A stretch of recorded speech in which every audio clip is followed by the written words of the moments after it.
Robbie. Steven, how are you?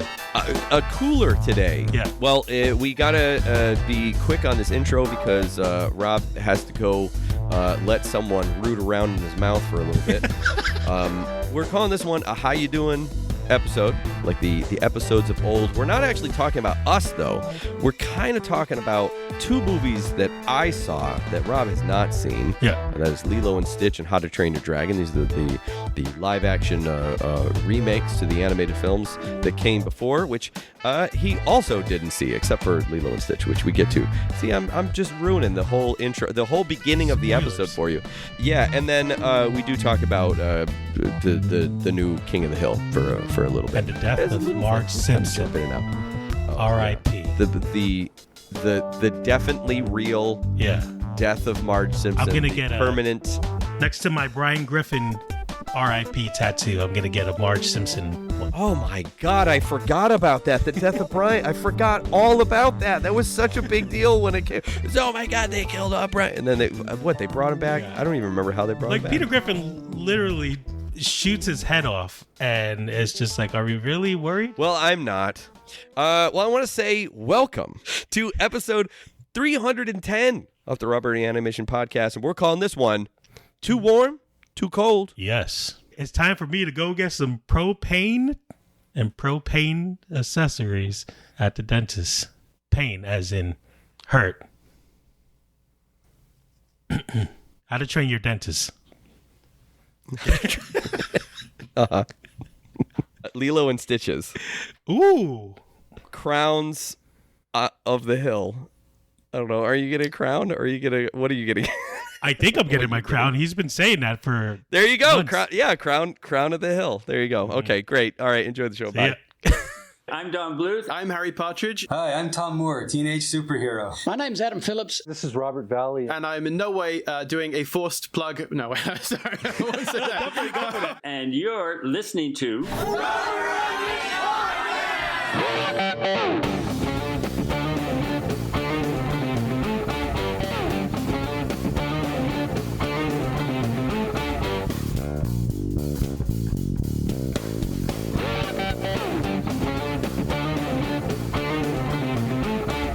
Two, one, go. Go. 3, 2, 1. Go. You know, I think you've made that joke before. I'm sure I've made it a couple of times. We're over 300 episodes, man. There's not a lot of I'm running out of material. There's not a lot of there's not a lot of jokes that we haven't made. I think, you know, if I used to listen to the episodes like later on after I record that. I don't do that anymore, but I wonder if listening to it would be kind of like all the way through is like an example of how a personality or changes, comedy changes, like, you know, sense of humor changes, delivery. I definitely know that there have been points in this podcast where I've taken on different like host needs to sound like this, or a radio show needs, or a podcast needs to sound like this, or whatever. And now it's just you listen to these episodes now, and this is just what it's like talking to me. I mean, really, I think a lot of those episodes in the back also were like that, but I'm sure that people could probably tell listening to older episodes when it was like, what am I supposed to do? What is... I was... We've been doing it 10 years. Like, obviously, at the time, podcasts weren't what they are now. Shock Jock Robbie. Yeah. It's like, let me just say... Shock Jock Robbie. This is going to work out for me. That was a cat scratch fever in case anyone wants to drink. Ooh. The phrase that pays.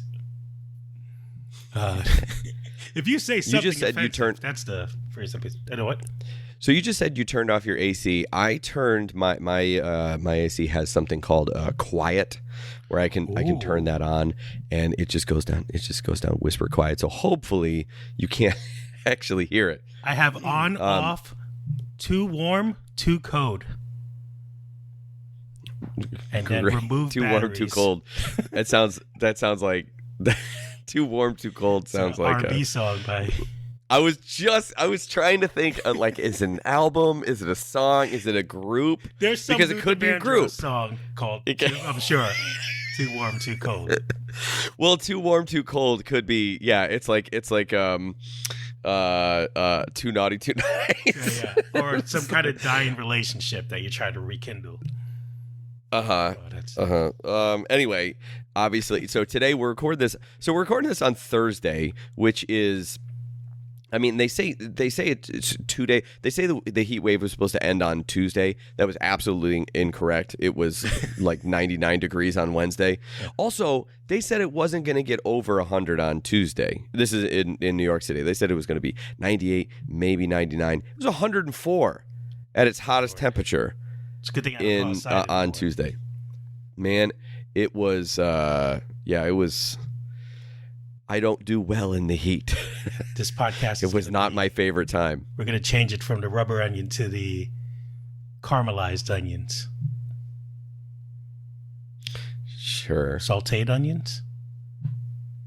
Sauteed. I mean, sure. Caramelized onions would be long, slow cooking in a moist environment. Oh, yes. Right.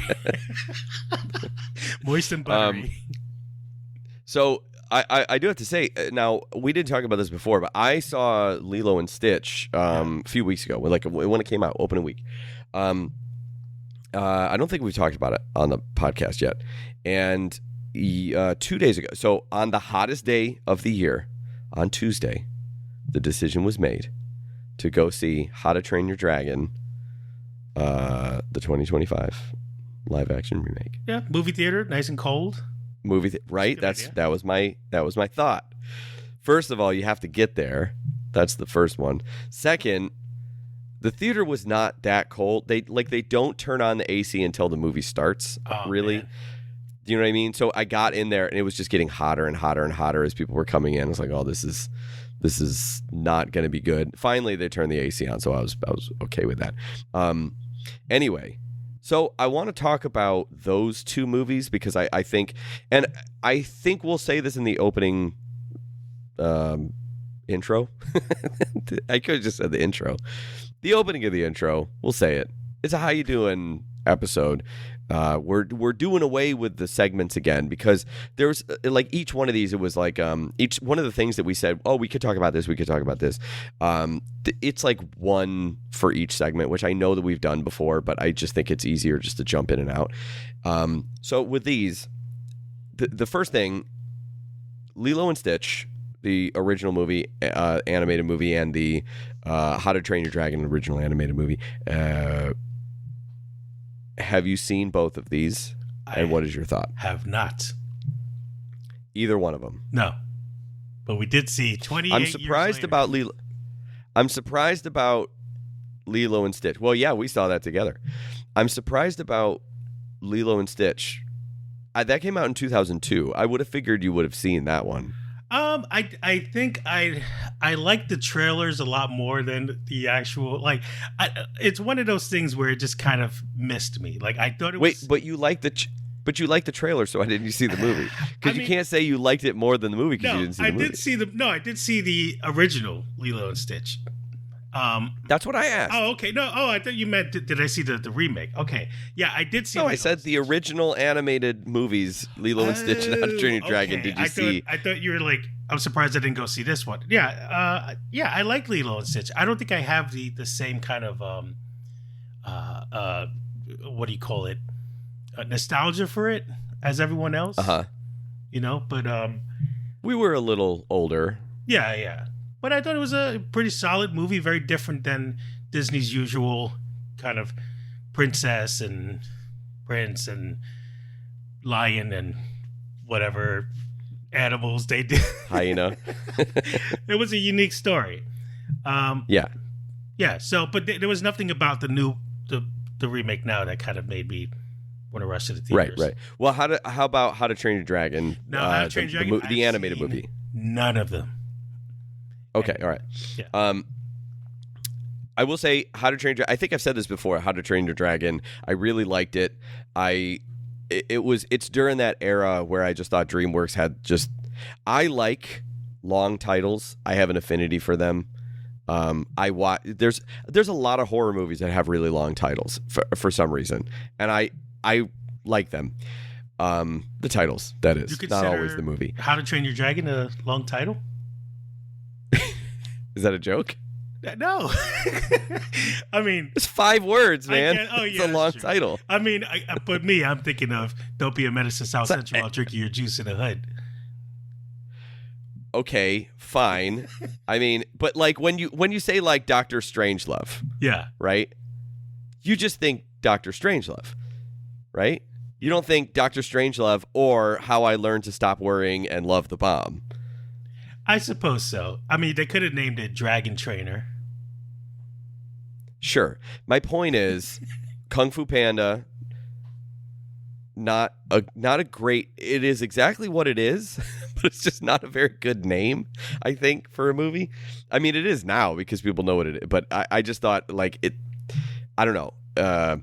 It was like Toys, A Bug's Life, Monsters Inc., things like that have kind of like these catchy titles. Finding Nemo, How to Train Your Dragon, and Kung Fu Panda. I've said this before. They just weren't very good titles. Yeah. But very good movies. Both of them very good movies. How to Train Your Dragon, I loved. The music I think it's very, very good in matching the feeling at the time. I can't remember, when did Avatar come out? Now that I think I brought that up, was that the James Cameron one?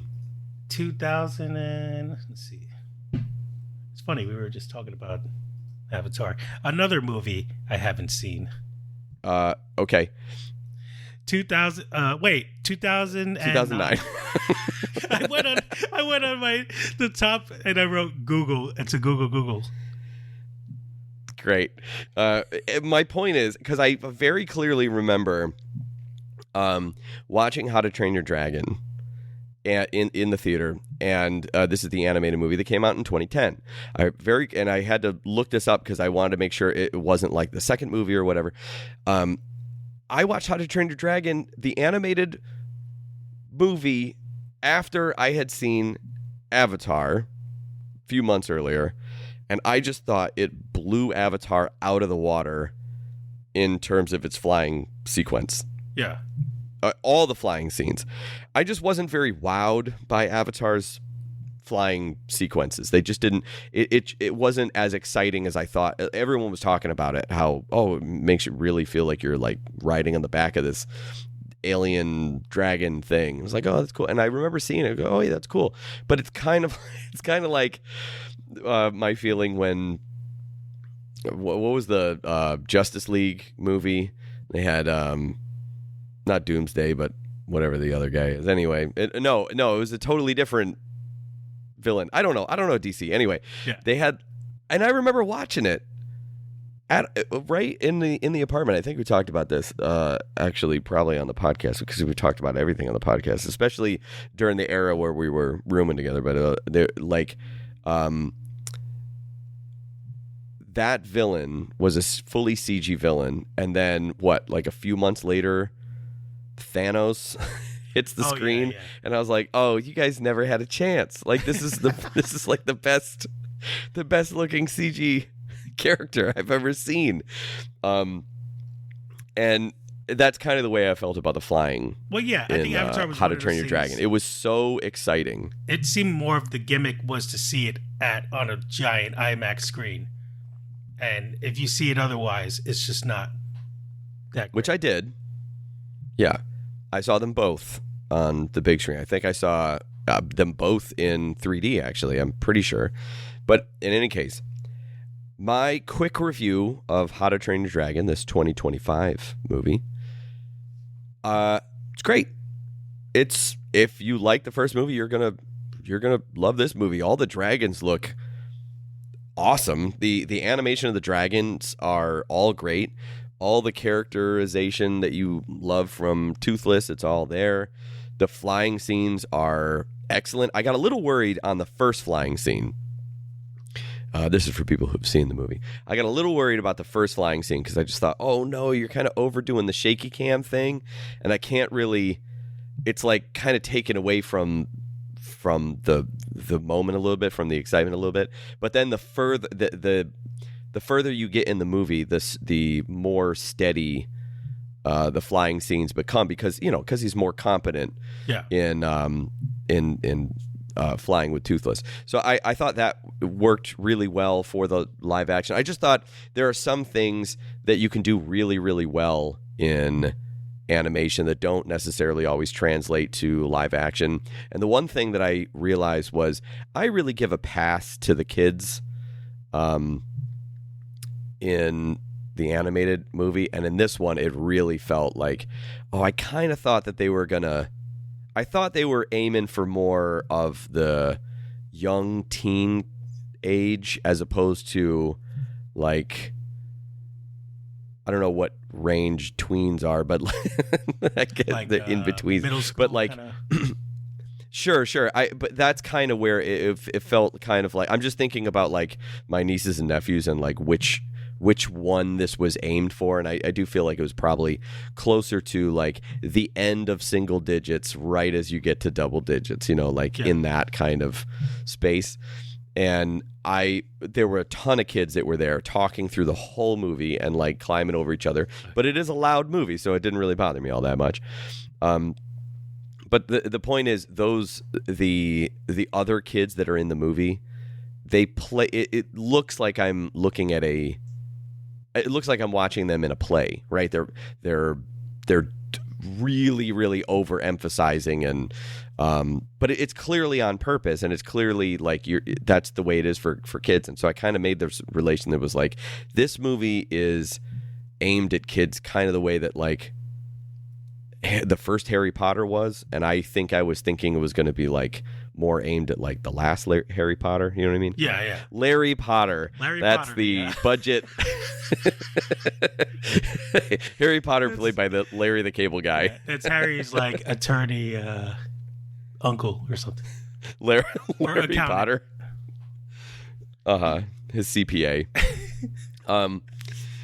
So I liked it. I loved it. I thought everyone did great. All the main characters did great. Gerard Butler needs to be goofy more in more movies. He's really good at being goofy and like silly and fun. And the father-son thing was really good.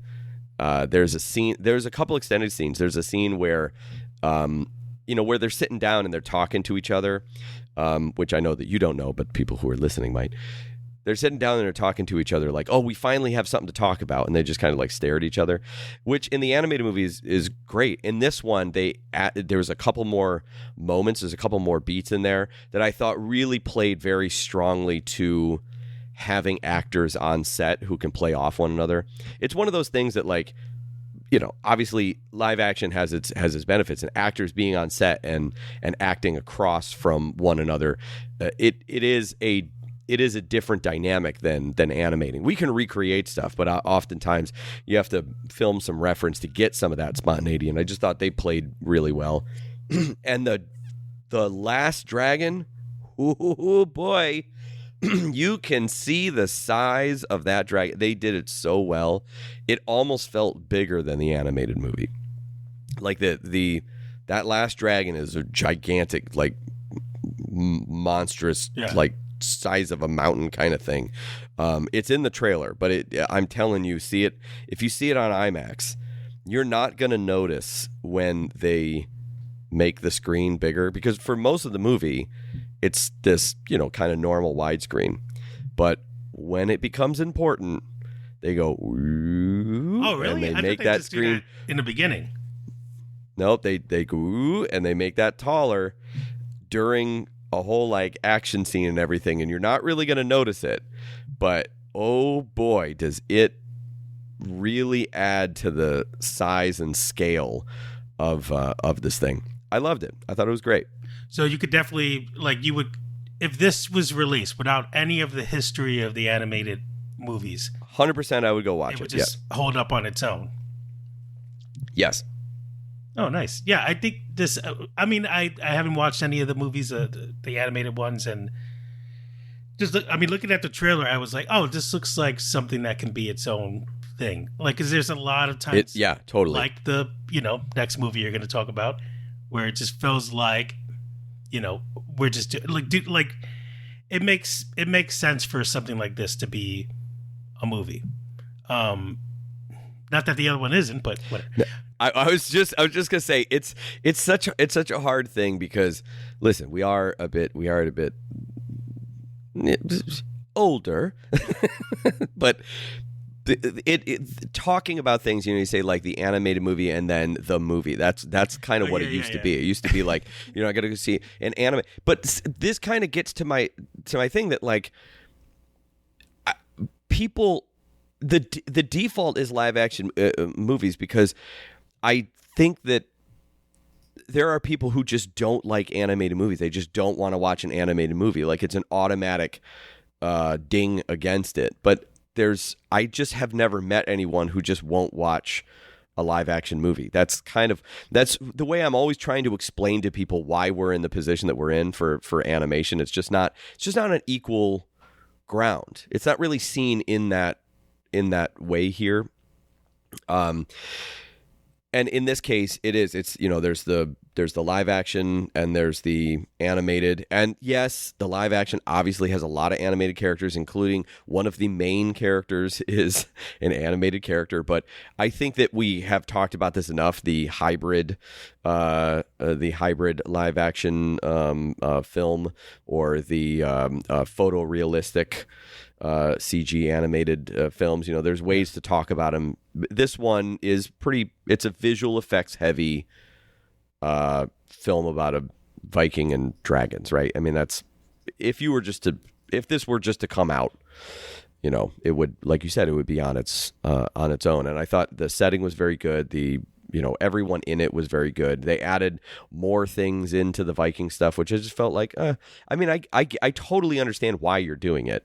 Because again, it's live action. You want to emphasize the things that it can do well. I personally felt like the animated movie was much tighter. It was just, it was like only the most important things are in this movie to get the point across and the action and the wonder and the fantasy and everything. And in this one, they kind of like let things breathe a little bit, especially in the beginning. Yeah. And yeah, I understand why. And you have to do something else. The thing that I like about it is Dean DeBlois was I'm saying writer director. I think he's co-writer and co-director. I know he co-directed the first movie with Chris Sanders, who did you can see the designs in. I remember How to Train Your Dragon came out. I was like, it kind of looks like Stitch. It's like, oh yeah. I guess a little bit in the face if you like stretch him out and stuff. But yeah, it's just he has very particular designs, and all of his legs look like they're water balloons. And that's just his style, and it worked its way into it. It's just a wonderful character, Toothless. It's like part cat, part dog, part horse. Looks a little bit like a part salamander, part axolotl. Like it just all, and then it has wings, and takes on features of like an eagle sometimes, or like a bat, or like a falcon, or it's just kind of what cool thing from each of these creatures can we put into this one? Yeah. And it works very well. Not your now ask me usual dragon. All right, so that sounds great. Now connected to this is you said co-wrote Lilo and Stitch, and I'm sure it's just as great. Right? Let me start by saying, I'm not going to get into all. I'm sure if you've been on the socials, as the kids say, I don't even know if they say that anymore, but you might have seen that the ending is a little different. I'm not really going to get into that as much. I probably will if I talk long enough, but I would say about say about 10 minutes into the movie, I had this feeling like, oh no, this is not what I thought it was going to be. I loved Marcel the Shell with Shoes On. That's the director, Dean Fleischer Camp, right? He directed that.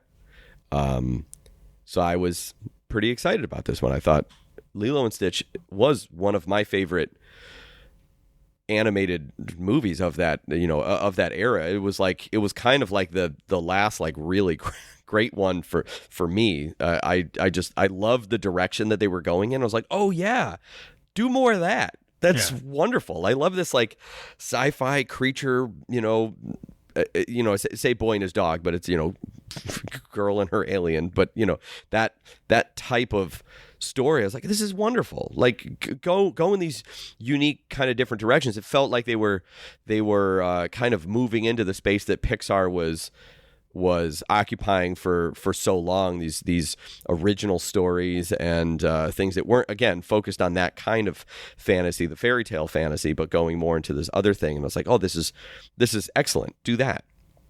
And then they just went like, no, I don't think I can do that again. But now we're good. I found out after that this was originally going to be a Disney Plus movie.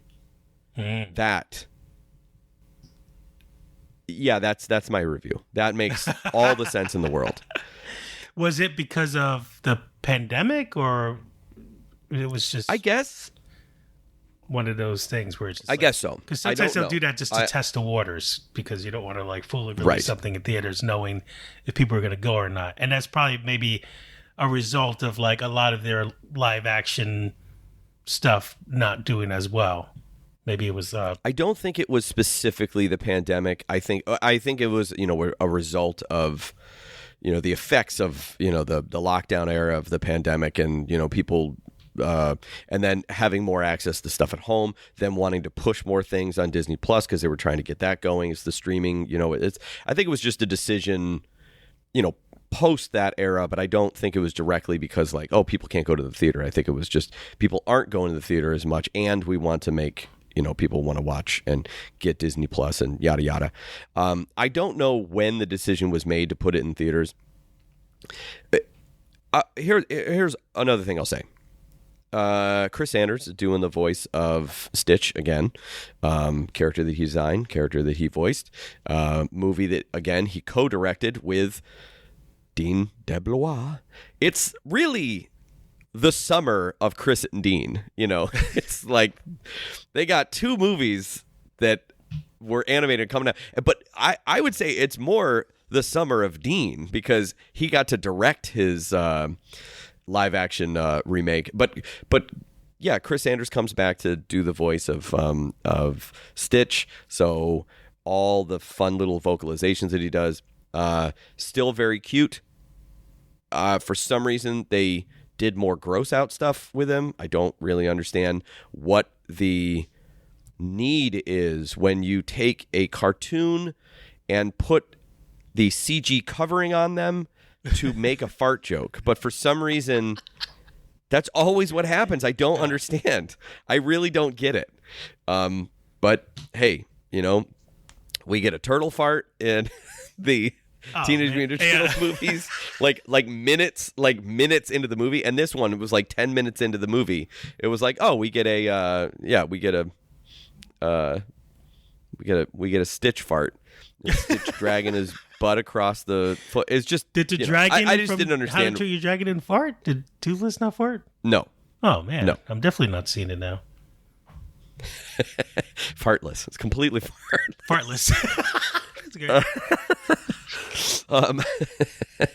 So I would say that this one is also skewed younger, which it's just surprising to me because I kind of felt like both of the live action remakes of these beloved animated movies were going to skew just a couple years older than their fully animated counterparts. And they either stayed the same or skewed younger. And I don't know. It's just strange to me. Either that or I'm completely biased against live action acting and tones and things. And maybe it really was aimed at the exact same people. And I tend to age it up. I don't know. But in any case, it felt like it probably would have done okay on Disney Plus. I don't know. I probably would have turned it off. I would have finished it eventually, but I probably would have. There was, in particular, there was a scene in the beginning, and it's in the trailer. But I'm just gonna. This one I have to say because it's kind of what made me feel this way. It might have been 20 minutes in, but I don't feel like it was that long, that far in. When you meet Stitch, when he crash lands on planet Earth and he jumps out in the animated movie, it starts to rain and he like shoots at the rain. It's very cute and gets run over by a truck and boom, now he ends up in the pound. That's kind of like how it, that happens and we're off. Yeah. The movie's off. In this one, I don't even know how to he gets out of the plane and then sees a wedding reception going on, and I think he looks at a cake, and I don't remember if he says cake. I don't think he says cake. I think he just goes and he's just really into cake, I guess. And he goes all the way over to this wedding ceremony because he wants to eat the cake. All right, fine, but he's an alien. How does he know what a cake is? Listen, that's the least of my problems with it. But he just goes over, and then in the middle of this reception, people are taking pictures. He is wrecking the place. It is chaos, and everyone is seeing an alien with 4 arms and 2 legs and spikes on his back jump around and go and eat the cake and knock over everything. That's it. That's how. And then he leaves, and then he gets run over by the truck. And then he goes to the pound. How is this not the biggest story in the world? Yeah. Now, if the idea is that is how the CIA gets involved and hears that there's an alien here and then comes to the place, okay, I get it. I maybe I missed that part. But that kind of leads me to the next part, which is Cobra Bubbles is a totally different character in this, not the social worker. The social worker is played by Tia Carrera, which I'm very happy that they put her in the movie. She plays the social worker. She was the original voice of Nani, the older sister in Lilo and Stitch. So it was very nice to see her. They even had Jason Scott Lee in there, who's the original voice of David. He's the owner of the luau. He's just kind of like a little cameo. I could go on and on about the things that I thought didn't work for me in the characterization between all of them, how how it all worked. Yeah. I'm just going to sum it up in one thing because you haven't seen the movie and I don't want to spoil anything for anyone who's going to watch it. You already know that it ends differently, but I'm just going to say a couple things. David, not a love interest. He is the next door neighbor. His mother or grandmother or something like that is kind of like a surrogate neighbor, grandmother type of thing to Lilo and Nani. That becomes kind of important because of the drive and the crux of the whole film and the dynamic of of Lilo and Nani and them dealing with the fact that I don't know if you know the premise, but their parents have died and Nani is looking after this I think she's 6-year-old little sister. Yeah. So I think is very important. The characterization of Nani is very, very important to me. Having to go from an older sibling to now being a parental figure, I think that is sacrosanct. I think that they did it their own way, which okay, fine.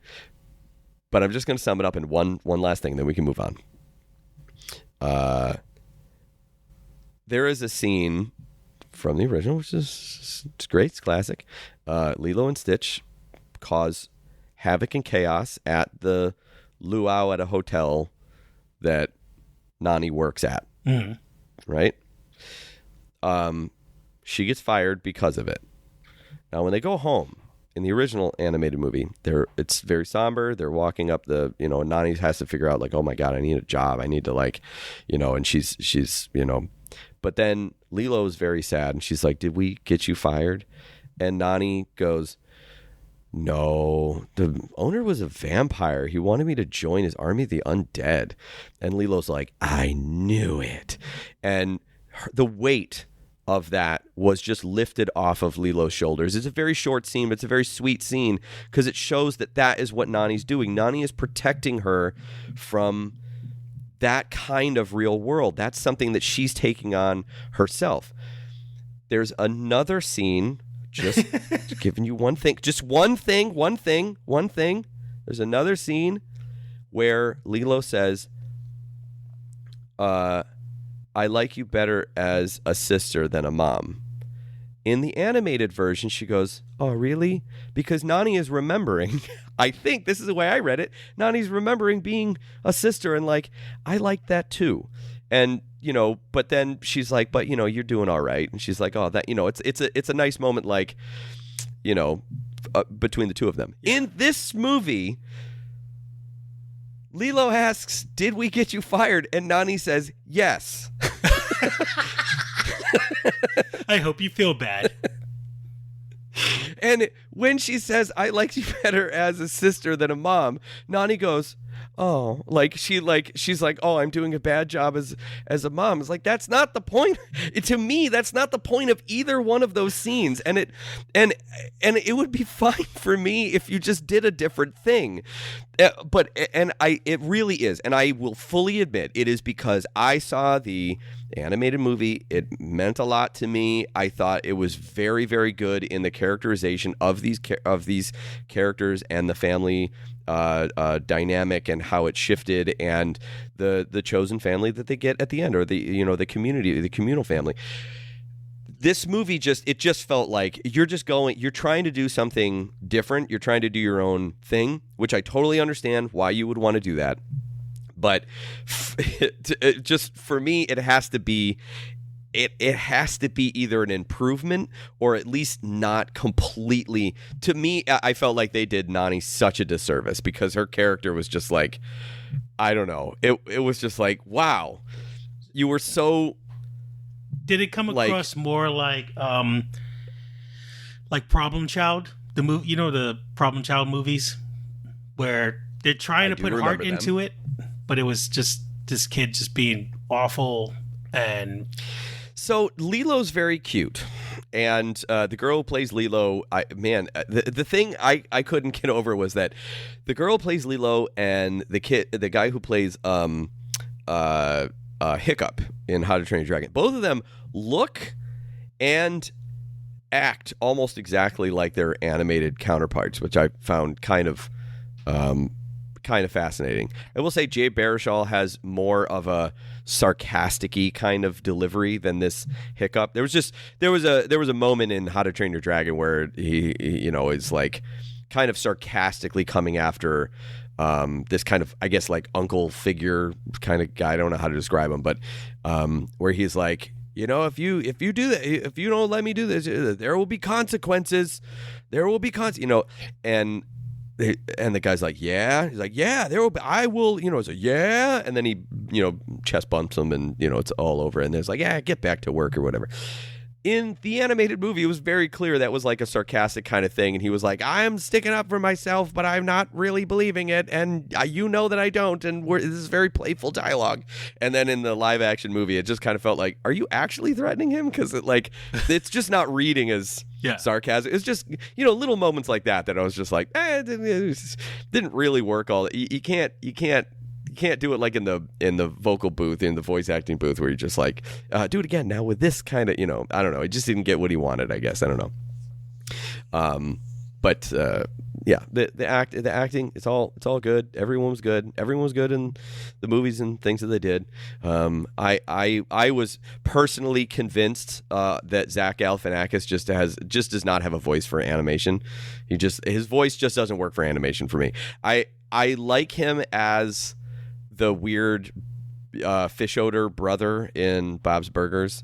And I just don't think I've seen him in an animated movie that I've liked I just think he has kind of a boring animation voice. Yeah. Is he doing to me? I'm just very particular about that. He's kind of doing like a, I don't know, cutesy kind of voice or something, or when he does his voice, I still think it just doesn't work. It like his comedic delivery seems to depend so much on the combination of his voice, his timing, and his facial expressions. Like he does, it just works so well. Yeah. And you take away 2 out of the 3 of those, and it just doesn't. Yeah. It just doesn't. It has to have his mannerisms and almost like Rover Dangerfield is Rodney Dangerfield. You know, that kind of. Right. Yes. Yeah. Exactly. That's successful movie. Yes, his voice is not distinctive enough to like make that kind of kind of thing. Anyway, he was fine. It was just, I could go on and on about Lilo and Stitch, but I really did not like it. It was really, really hard for me to get through the movie, and when we came to the end, I was just okay, all right. Well, it felt like they watched the movie and went, I think this didn't do well enough in these areas, so we're going to make it more real. We're going to make it more real and grounded. And I just feel like the things that they were dealing with in the original animated movie were very real and very grounded, but they were doing it in kind of like silly ways. I understand about it. Just felt like you don't need to make Nani hate the position that she's in. You can show her exhausted and things like that, but I don't know, it just changed the characterization. I just love those characters so much that it kind of felt it just sucks. But kids are gonna love it. Kids are gonna love it because Stitch is cute. I mean, yeah, it's one of those things like the Minecraft movie where I think when these kids are older, this is gonna be the movies that they look that are absolutely perfect. Like we have Right. our, like you didn't see the Flintstones movie. I saw it when I was younger, so I have this kind of nostalgic thing where I was like, oh, it's wonderful. But you kind of know it's bad, but I think it's gonna. I think that the problem that I have with that movie is not necessarily the movie itself. It is the difference to the animated movie. So that I'm coming at it from that direction. I love these characters. I love this characterization, and I feel like I loved the animated Jungle Book movie, but I thought the Jon Favreau version of it was also very good. I liked that, and I thought that they changed enough in it and came up with a message that I thought really worked. And it was like some of the things that you kind of go like, the whole like, let's bring this kid back to where he came from because that's where he should go. It's like the only family he knows is you guys. Like I don't understand why. And I understand about like having the thing about, he's curious about the man village and wants to go there and, maybe even has these needs to meet a human woman. Like I understand them wanting to go down that direction.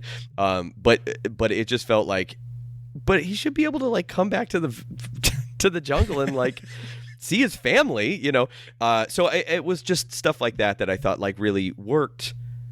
So, I understand. I get that my criticism is because I thought the original movie did things very well, and this just changed the dynamic in a way that I didn't think improved on it and didn't really tell anything that was that vastly different than the original message of the movie, aside from, I think their interpretation of the ending is very different. I understand what they mean. I just think without that little MacGuffin in the end, stay for the credits, because without that little thing, it does kind of change the meaning of the ending of the movie. But they get around it. I do think, like I said in previous podcast episodes, if they were going to try something different, and since it's real, have it be Lilo much older, and like it being a live action represents growing up and not being in this like childhood world anymore, and then Stitch kind of coming back into her world and her trying to live like this, almost like Drop Dead Fred in a way. Which that wouldn't be a great thing to pitch, kind of like Drop Dead Fred. Remember Drop Dead Fred? And then they're like, get out of our office. But just to symbolize it being real, a live, especially if it was going to be on Disney Plus, to experiment with something like that would have been kind of interesting. Instead of just kind of there's so many more things that I feel like maybe this is something, I don't know if patrons want this, I can give my full not review, but my rebuke, I guess, of the movie. Like everything that I did not like about the movie, I just don't want to be that negative, and I don't want to. And I know that people are gonna watch it, and so you should watch it. But there's a lot of things that I thought that they kind of. To me, I was watching. I was just like, it just feels like when you watch. This is gonna sound really mean, but it was like watching the Transformers movies, like the first one and even the second. I was like, so you don't like these? Like you don't like Transformers? Like this? It just felt like a movie made by a guy who was like, this is stupid, right? Like, not to say that they thought that it was thought it was stupid. It was just like, it just felt like you didn't like it. You didn't like what that movie did, and now you're doing something. I know that's not true. It's just what it felt like. Yeah. And hopefully he treats I have my reasons. Skippity Toilet with a little more dignity. Sure. I'm still looking forward to Dean Fleischer Camp's next movie, because I really think I just love Marcel the Shell with Shoes On so much that this isn't a full on thing of like, I'm not saying it's like his fault or anyone's fault or whatever. It's just how the cookie crumbles. How to Train Your Dragon, great in live action. Lilo and Stitch, not so much. That's my quick review. But it's not like Killing Marge. Oh yeah. How to Kill Your Marge?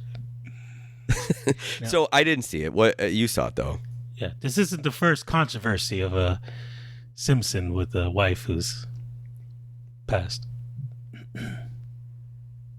Oh wow, dude, that is dark. Goodbye, everyone. You know that. Sorry, you saw listen, I'm gonna go for the trailer for. Sorry, I was just gonna say the trailer for Naked Gun. I thought that whole thing, like where they were all going like, I just hope I make you proud, Dad. Oh They're yeah. all it's really saying funny. it to their pictures. I was like, oh, that's a funny bit. Unfortunately, they're showing it over and over again. I know, and they're killing it. Yeah. Hopefully, that's not the funniest joke in there. Like the take your chair joke. Yeah, The Simpsons. Not much to say about it, but I don't know why this is resurfacing now. Because I feel like I've seen this episode like a while ago. But yeah, they did another kind of future, in the future kind of thing. And from what because I kind of watch it before going to sleep, and I kind of doze off between the things. So this isn't necessarily a review on the episode. Is from what I gathered, and maybe some parts were dreams, maybe some parts wasn't, and that's why Simpsons conspiracies go out there, because people don't know the difference. But it was a future episode. Lisa was all very important. Bart was a failure, like they usually do, and he was taking a lot of money from Lisa to benefit himself, and he was kind of taking care of Homer because Homer is a widower, and yeah. He's also, the Bar gang are living in the Simpsons house, and the house is just chaotic because Bart is not taking care of them, and they're older. They have, they're kind of losing memory and stuff, And the episode was pretty much about, I think, from what I remember, was Marge saying, to not take your sibling for granted was the main thing from what I remember. And yeah, in the episode, it was the future. Marge was dead, and at the end, they just kind of show her with Ringo Starr because she had a crush on Ringo Starr in past episodes and made painting of it. So I didn't think anything of it. I didn't feel like, did they just kill off Marge? And everyone's just it's a juicy headline to put out there and for everyone to kind of freak out. I know the voice actress kind of up there in age, and Marge's voice. I feel like they all are. Yeah. Well, almost. Yeah, most of them in their 80s. I was like, oh my God. Most of them are just, but Marge's voice, you could really hear the struggle when she's kind of saying simple things and stuff. So I don't know whether that was kind of like a send-off for her. Oh my God, I can't think of her name at the moment. But but I didn't think anything of it. I think it was just another kind of take. Julie Kavner. There we go. It's hard with The Simpsons because their timeline has been a mess. Because when we grew up, Homer and Marge met in the 70s. They were in school in the 70s, and they kind of and Bart and Lisa was around our age. And now they just kind of go back into weird episodes where Marge was and Homer's millennials, and Homer was a grunge singer in the 90s. And did he not meet Smashing Pumpkins and go on tour with them when he was 34? It's just it bothers me so much. As you see behind me, there's a whole shrine to The Simpsons, that their timeline is just kind of all over the place, because then it just seems meaningless. And that's why... Oh, yeah, I was trying to add to that shrine for your birthday gift, and I was scammed! Do you want to tell that story real quick? I did see it's it not on really Etsy a story. recently, It's just... And it was $200 and something dollars. Yeah. So, yes, okay. Yes, there was this little TV that it was press the button and it will play clips from The Simpsons in the first 7 seasons or whatever. And I was like, oh, that's perfect. That's wonderful. And so I went to go buy it, and I was like, oh man, these are cheap. These are mass produced, it was $30 or whatever. I was like, all right, I'll get one for you, get one for me, get a little Futurama guy. I was like, oh, we could be little little mini 3D printed TV clip buddies or whatever. And I and then I was like, where the hell is this thing? Because your birthday was coming up, and I was like, well, it should be shipping. I went to go check, and I got a little 404. It just the website where I bought it is just gone. And then I was like, uh-oh, and I went to go search for it, and I found on Reddit this whole thing that was like, please don't let anyone else get scammed by this. Let's shut down these scammers. There was so many posts, and there were so many people. It was like, guys, if it looks too good to be true, then it is. I'm like, with 3D printing, I don't know. 3D printing and these tiny little things. How am I supposed to know, how much things are? It was a thing. It looked like it was shipping from China or something. I was like, I don't know how much things are. Sometimes I think something's going to be so expensive and it's super cheap. Sometimes I think it's going to be cheap. This is expensive. I don't know. I saw it. I bought it. And listen, I don't usually buy things off of Instagram. And now I'm not gonna, because that's where I saw it. And apparently it's this guy who made it on his own. And yeah, it was $200 or whatever. He did 3D printing, and he got the screen and a little wire. He had to put the wires together, and it wasn't the materials really. It was all the work that he put into it. It was a lot of work to put this thing together. I figured it was going to be cheap. I figured it was going to stop working after a few months. Yeah, you know what I'm saying? I didn't think it was going to work forever. Maybe someone. But I thought it was going to be a fun thing for you to have on the shelf. Someone could have taken the design, manufactured it, and the company made it. Produce it at a cheaper cost, because it's been out for a while. I've been seeing, and there's even instructions on how to make it and all that stuff. So here's my thought, because I haven't seen the other ones, but they had other ones in there, like other cartoons. My thought is what happened was they take the very real video of a guy who had made it and put it up and use that as the demo for it, and then used AI to create models for other shows. Like, hey, this is a Simpsons TV, make a Futurama TV, make a, whatever other cartoons TV, and then those were other things. So you go there and it looks like there's other, other So what you're items saying is on their Old Man Brooks list. fell for AI. Yeah. He fell for the Scamsons. Yep, that's what happened. And then I was like, I've been waiting way too long to say I Scamsons, and you did not laugh. Do you know how often that happens to me, by the way? I think of a joke that I think is amazing. I was like, oh, this is high comedy. This is it calls back to something earlier. It's something that like I might have said at another. Anyway, I say it and you just go right on to the next thing I don't like you're the gonna feeling. say. and I'm laughing so hard. I actually don't you want to know what I cut out?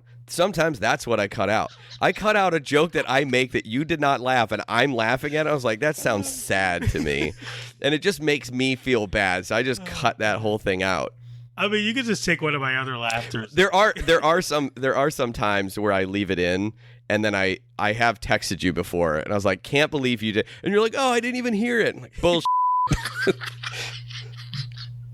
Sorry, I'm gonna bleep that because this was supposed to be a clean episode, so I'm gonna bleep that. Oh man, I'll be crying. Anyway, you got me laughing now. Hey, listen, you know what we can lean on though. What is we get a new, as you typed in the doc, Koth. I've never seen that before. King of the Hill. Koth. Oh really? I've seen I've never seen it. hashtags like that, so I was like, I might as well shoot. Okay. Speaking of long titles, yeah. I've never seen that. King of the Hill reboot is coming out. Yep. And there's been many. Well, it's not a reboot though, is it? Because it's the next season. It's like it's season. It's like Futurama going on to another season, or X-Men '97 picking up where the last one left off. Although that one, much like this one's season 14. The idea of Lilo and Stitch, they're much older now. You could see it in the beginning of the opening stuff when they oh my god. Yep. The King of the Hill opening, they had posted that recently. The intro? The intro. There we go. The opening of the intro. Can I say something about the intro real quick? Yeah. Because I watched it and I was like, this doesn't feel as time-lapsey as, I don't know what it is. It just feels like it's just vibrating. It feels more like squiggle vision, like they drew the background in one thing and then they drew another thing and then they just kind of like flash back and forth. Where I had to go look up the original opening theme, and I was like, okay, yeah, I'm not crazy. That felt like time lapse. Like something about that one felt like true time lapse, and this one, it just didn't feel that way. It also kind of felt like more like screenshots of a moment that they were playing in fast succession, as opposed to, because the original one had like whenever anything would happen, it would be like on ones, right? And it's going around, it's going really fast, and like things are really happening. And this one just kind of felt like they set up a camera to take a picture every, however long, and then played that on screen for 2 or 3 frames every. You know what I'm saying? Like it just didn't. It didn't feel like a time lapse the way that one did.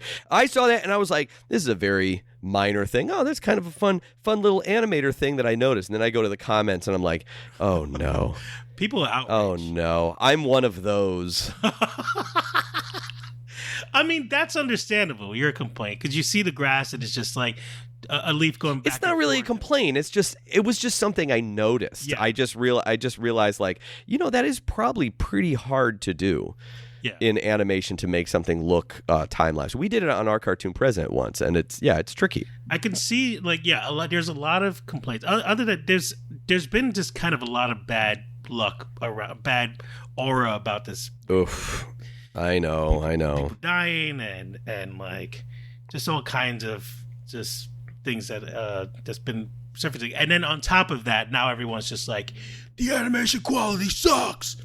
And I'm just like, Oh, because they came up with a clip, yeah. yeah, just give it a shot. Well, they were even complaining about the trailer that they posted, that it looks tweened, and when they're walking, they kind of look like they're sliding.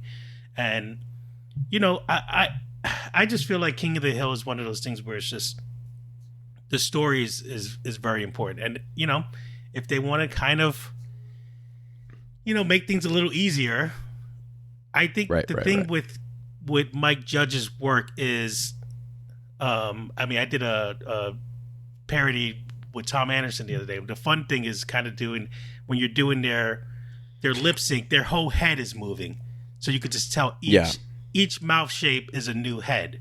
And I think that's kind of it's one of the things that I liked about Beavis and Butthead too was I like that kind of that thing where they're not just replacing the mouth, they're not being super clever about it. And also there's so many wrinkles and so many like lines, like the line work is just like, the mileage is so much that by the way, I loved that you did the Pulp Fiction thanks. I thought it was so funny. It was gonna be Butthead just going what, but I feel like Tom Anderson in that situation is always funny, like many of the moments. Well, I like the stinger at the end. I thought that was fun, you know, because I looked at it and I was like, it's funny because at first I thought it was like, wait, not to say that I didn't think that you would know this, but I was like, well, that's not Hank Hill. This is from Beavis and Butthead. And then I was like, oh, I mean, obviously he's doing like, but because King of the Hill's coming out, I thought your intention was to do a Hank Hill thing. Yeah. But it was more fun that it was. I did have an idea, but it was kind of similar to something another friend had that I want to kind of, but I was like, yeah, because we all remember how King of the Hill was before, and just do like, Hank Hill sees propane and goes, "Auga!" His eyeballs pop out. He's very cartoony, because just kind of a snarky thing about King of the Hill being animated very well before. I think it just looks clear. It looks HD. Yeah. You're talking the new, Yeah. I've seen people make edits where they make it a little fuzzier and they try to make it older looking, because then that's what makes. And they said something about the way the storyboarding was off, and I could see little kind of things that are off. But, I understand that, yeah. But I don't think it's anything so jarring where it's just like, you know, I don't know. We're in where it's just like we have to. I think you should complain about animation and not have the threat of like, oh, we have to be nice to animators because animators are getting the short end of the stick and all that stuff. And if you're not happy with something, you should be able to complain about it as if it was anything live action and all that stuff. But you got to give it a chance to start before you get really angry and just completely say this is crap. You know, and you also got to keep in mind a lot of people kind of still worked hard on it, even though it's you know, tweened. The real thing is going to be, is there hunger for it? Because that kind of online disco, that doesn't matter at all. Like, I think that there are distinct communities, and I know that there are people who will trash something online and then still watch it, and in their brain, I've talked to someone who did this exact same thing. You know them. We will talk about it offline. But they compartmentalize it. Say, well, that's online stuff. That's just like fun to do. I jump in and, you know, it's trash, that sort of thing. But I am curious about it, so I watch it, and it's like, you know, that's good. But like there's not a place for them to like go. You know, maybe they'll say something nice about it over here or something. It's completely compartmentalized. It's like they're just completely acting differently over here than they are acting over here, and what they actually feel is kind of like, you know how you watch something and go like, I don't really like that, but, you know, I'll kind of give it a shot. Yeah. What's happening is sometimes in some people's brains, that becomes two different people. Yeah, It's like they're like, I don't really like that. They're like, this sucks. I hate the animation. Everything is like, but I'll give it a shot. Is them actually watching it and giving a shot later, but they're not saying anything anyway. So I think it just matters if it is going to be something that people want. Season 13, it ended in 2008, 2009, right? So I mean, we are a ways away from that. Obviously, it's going to look different. Beavis and Butthead look different also. The character designs for the other characters, I remember being, something that was just like, these don't really feel like Beavis and Butthead characters. And yeah, the boarding is different. It's modern. You're dealing with like modern teams and the way they work, and it's a completely different team. It's a completely different thing. So yeah, I understand the complaints. I'm still going to, check it out. It's actually made me watch some older episodes. I just kind of did like a random thing and just started watching some just because I was like, oh yeah, I remember watching this a couple times on TV and going, why don't I watch this more? Yeah. But it just never really caught on very much to me. There are two voice actors from the original who passed away. Johnny Hardwick, who voiced Dale Gribble, and Jonathan Joss recently, who voiced John Redcorn. And Brittany Murphy years ago. Who I didn't realize that he was not even the original voice. I didn't realize he didn't come on until like the second season or something like that. I didn't know that either. Yeah. Yeah. But yeah, yeah. But the main thing is, Just saying that. will the boy finally be right? Bobby? You're finally right. The end. It's interesting because with the world we live in now, Yeah. we've always said, I wonder how Hank Hill would deal with how conservatism is now, because it was like when you come to like he represented someone who is a conservative who you kind of want more of, who's someone who doesn't have an understanding for today's world, but you find it, there is a curiosity and he will kind of adapt to it in his own ways. And now it's just kind of like it's either this way or I don't want to say the highway, but like it's interesting to see how he would kind of be in this world. There was a little hint at that with the pandemic where you see Dale kind of have his mask like below his nose and stuff. It's kind of fun to see how Dale would handle this kind of thing. And is this going to be after? There's a Gribble for mayor sign on the front. So that's lawn, the which stuff is, that's going to be kind of interesting to see. Right. But yeah, it should be fun. I'll check it out. There's a couple stories that we were thinking about getting to, but you gotta go have the most uncomfortable morning of the week, aside from the unbearable heat of the last few days, and gotta go to the dentist. Speaking of toothless. That'll do it for this episode of the Rubber and Animation Podcast. Thanks for joining us. We will talk next episode about the things that we didn't talk about in this episode, such as the whole Disney Universal suing Midjourney thing. Also, there's probably going to be more things to talk about on that front. Stay cool, everyone. Stay hydrated. At least now that we're...